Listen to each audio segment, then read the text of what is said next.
এই যে দেখুন একটা হাঁসের কুমা বেরিয়ে গেছে, এই যে পেছন দিক থেকে কুমা বেরিয়ে গেছে। এই হাঁসটা অনেক কষ্ট করতেছে, মানে ভিতরে ডিম আটকে গেছে, এরপরে কুমা বেরিয়ে গেছে গা। সব মিললাই খুব ঝামেলায় আছে হাঁসটা। এখন এর চিকিৎসা বলতে আপনার একটু হালকা কুসুম গরম পানি আর একটু লবণ, হালকা 1 চিমটি লবণ দিয়া এটারে চিপা ফালাই দিতে হবো।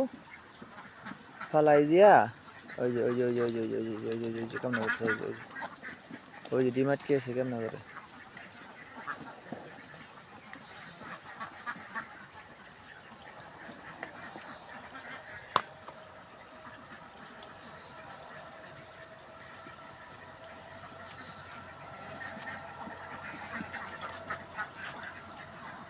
ফালাই দিতে হবো, আর নাইলে জব করুন লাগবো, আর নাহলে 1 দিন 2 দিন পরে এই হাঁসটা মারা যাব। এছাড়া আর কোনো পথ নাই। ওই যে ওই যে ওই যে পিছন দিক থেকে কুমা বাড়িয়ে গেছে।